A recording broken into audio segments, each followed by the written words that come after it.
Je peux pas dire non, Charlotte. Elle a quelque chose en tête, elle est tellement motivée. Si demain elle me dit je vais sauter en parachute, fais-le. Enfin, tu sais, tu fais ce que tu veux.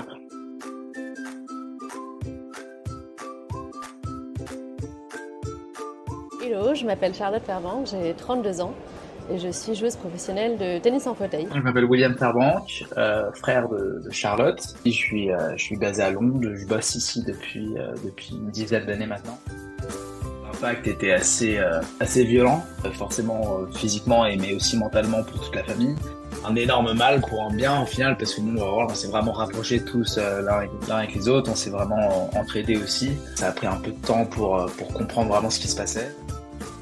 Alors j'ai choisi le tennis fauteuil un petit peu au hasard. J'étais à l'université en Angleterre, je faisais du droit et la toute dernière année j'ai voulu me mettre à un sport.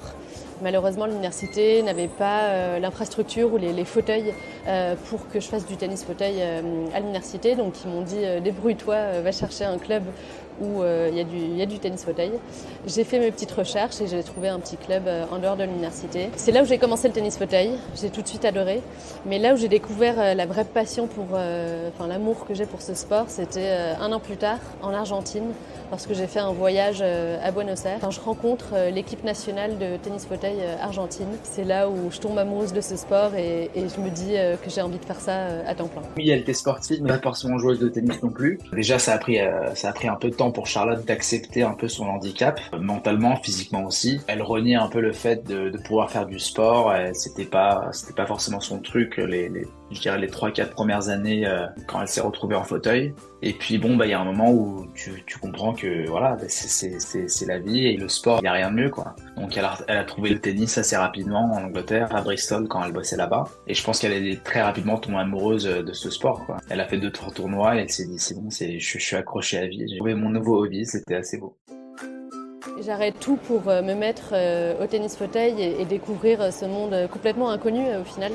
Certes, j'appréhendais un peu la réaction de mes parents initialement parce que ils connaissaient rien, pas grand-chose de tennis non plus. Ils voyaient à quel point ce sport me rendait heureuse, à quel point le sport avait été pour moi un déclic pour vraiment accepter mon handicap à 100%.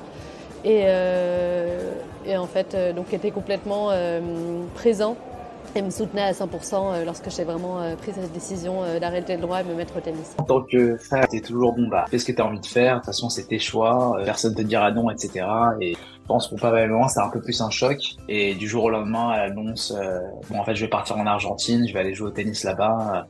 Mais très rapidement, ouais, il y a un peu de, bon, bah, voilà ce qui va se passer. J'ai un planning, j'ai un plan. C'est pas juste du jour au lendemain, j'ai réfléchi à ça. Non, c'est un truc que j'y pense depuis quelques mois, etc. Elle nous en avait parlé. Donc voilà, et puis je peux pas dire non, Charles, elle a quelque chose en tête, elle est tellement motivée.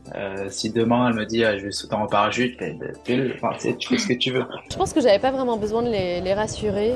Ils voyaient, comme je disais avant, que j'étais vraiment heureuse dans ce que je faisais et puis que j'étais plus moi-même en fait, que j'avais accepté mon corps tel quel, que j'avais accepté mon handicap, que j'avais accepté le fait de passer le reste de ma vie en fauteuil. Et ça, c'était grâce au sport.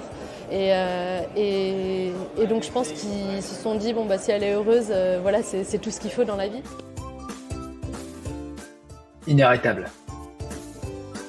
C'est assez rare de la voir jouer parce qu'elle voyage vraiment énormément à travers l'Europe, l'Asie, les Amériques, etc. Et donc là, le fait que les JO et les Paralympiques sont à Paris, on va tous pouvoir venir la voir, la supporter, l'encourager et espérer pourquoi pas la médaille. Je lui souhaite énormément de courage et on est tous derrière elle. On la soutient à fond et on sait qu'elle va y arriver.